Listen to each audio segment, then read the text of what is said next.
इन्होंने एक criteria define कर दी, यह भी कि उसकी एलिजिबिलिटी क्या होगी, क्राइटेरिया क्या होगी कि वह 5 साल का नमाज इफ्तार करने वाला व्यक्ति होना चाहिए, नवाजी होना चाहिए। तो नवाजी कैसे पता चलेगा कि यह आदमी ये नमाज अदा करता है कि नहीं? फला व्यक्ति मेरा जानने वाला है, वो नमाज अदा करता, हो सकता है कि अपने घर में करता हो, मस्जिद का रजिस्टर न मेंटेन करता हो, तो वह व्यक्ति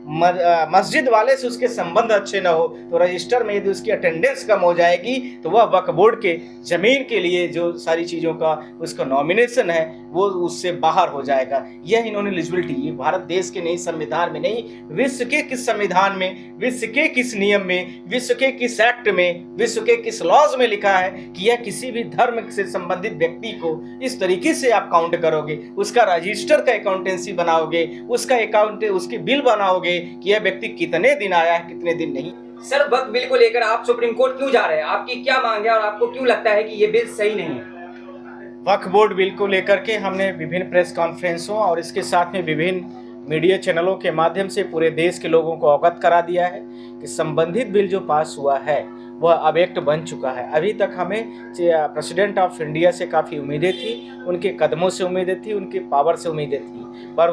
वह जनता के लिए कुछ दिखता हुआ नज़र नहीं आ रहा है। जहाँ पर एक तरफ इस बिल के माध्यम से कहीं न कहीं पर पूरे देश की जनता को प्रभावित किया जा रहा है, वहीं पर भारत देश की जो स्वायत्तता और अखंडता संप्रभुता है उसको कहीं न कहीं पर पूर्ण तरीके से बाधित भी किया जा रहा है। सवाल यह उठता है कि ये सारी चीज़ें क्यों हो रही हैं और क्या क्या इसमें गड़बड़ियाँ हैं, जो कि आप भी पूछना चाहते हैं। पर इसमें जहाँ पर इस बिल के माध्यम से पूरे भारत देश में विभिन्न तरीके के जो आर्टिकल्स 14, 21, 25, 26 का कंप्लीट तरीके से पूर्ण वायलेशन है जो धार्मिक स्वतंत्रता अखंडता से संबंधित है,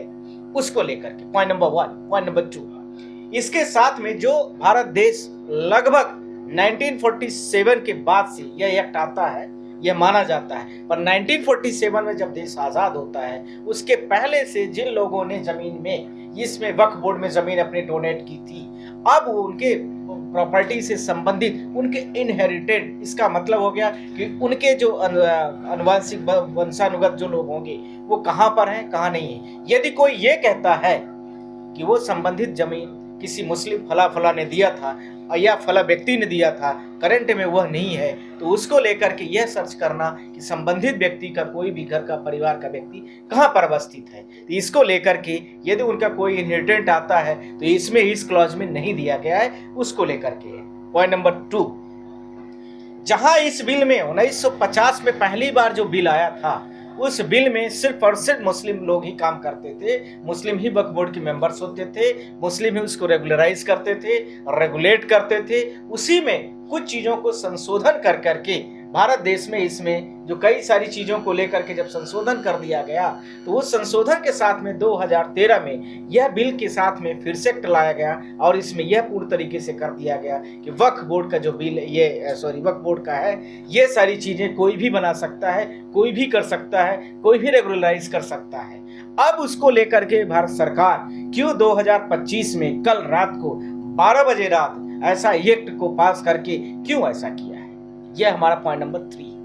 पॉइंट नंबर 4, जहां इस कानून के माध्यम से सरकार कहीं न कहीं मनमानी कर रही है, वहीं पर न्याय कम पक्षपात ज्यादा कर रही है। साथ ही साथ में जहां साजिश ज्यादा और उसके साथ में बराबरी कम दिख रही है, वहीं पर आर्टिकल 26 का कंप्लीट वायलेशन भी कर रही है।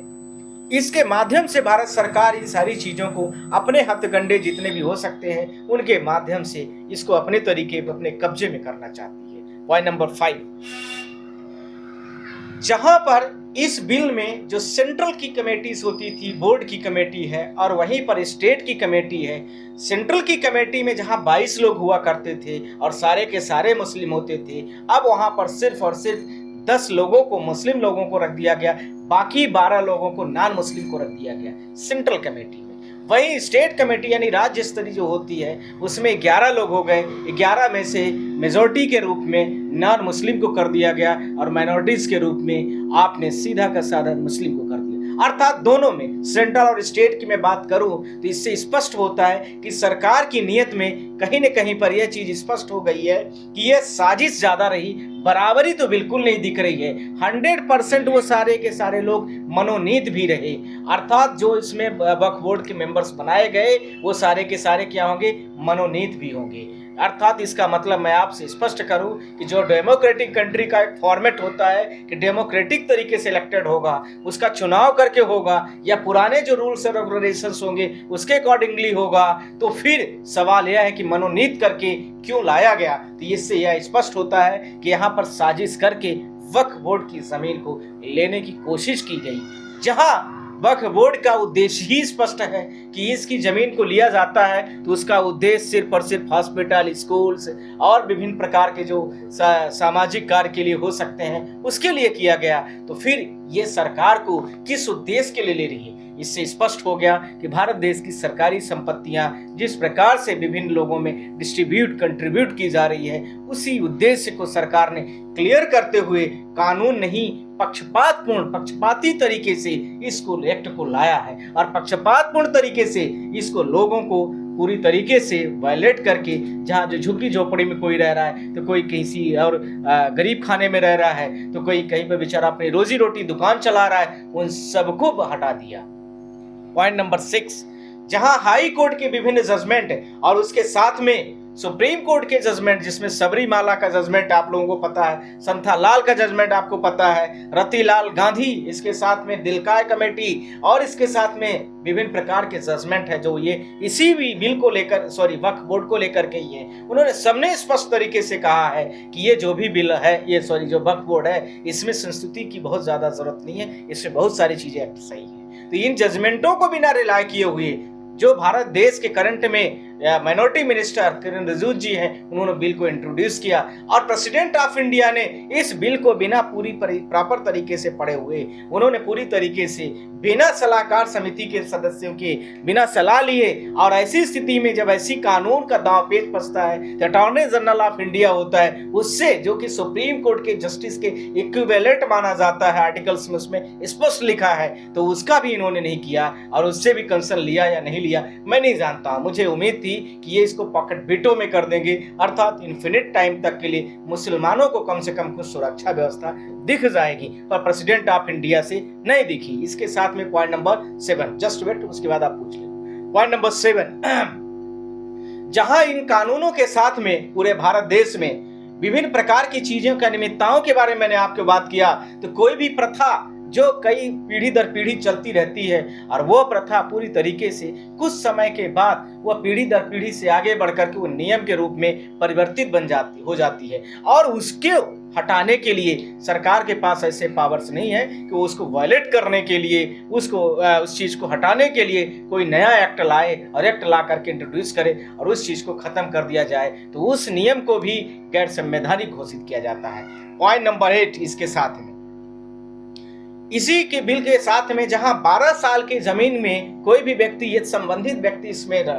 कब्जा कर लेता है या कुछ भी व्यक्ति कर लेता है, तो वह भी उस वक्फ बोर्ड के लोग उसमें चैलेंज नहीं कर सकते, तो फिर वक्फ बोर्ड को चैलेंज कौन करेगा। इस सवाल को लेकर के इन्होंने एक क्राइटेरिया डिफाइन कर दी, यह भी कि उसकी एलिजिबिलिटी क्या होगी, क्राइटेरिया क्या होगी कि वह 5 साल का नवाज इफ्तार करने वाला व्यक्ति होना चाहिए, नवाजी होना चाहिए। तो नवाजी कैसे पता चलेगा कि यह आदमी ये नवाज अदा करता है कि नहीं। फला व्यक्ति मेरा जानने वाला है, वो नवाज अदा करता, हो सकता है कि अपने घर में करता हो, मस्जिद का रजिस्टर न मेंटेन करता हो, तो वह व्यक्ति मस्जिद वाले से उसके संबंध अच्छे न हो, तो रजिस्टर में यदि उसकी अटेंडेंस कम हो जाएगी तो वह वक्फ बोर्ड के जमीन के लिए जो सारी चीज़ों का उसका नॉमिनेशन है वो उससे बाहर हो जाएगा। यह इन्होंने एलिजिबिलिटी, ये भारत देश के नहीं, संविधान में नहीं, विश्व के किस संविधान में, विश्व के किस नियम में, विश्व के किस एक्ट में, विश्व के किस लॉज में लिखा है कि यह किसी भी धर्म से संबंधित व्यक्ति को इस तरीके से आप काउंट करोगे, उसका रजिस्टर का अकाउंटेंसी बनाओगे,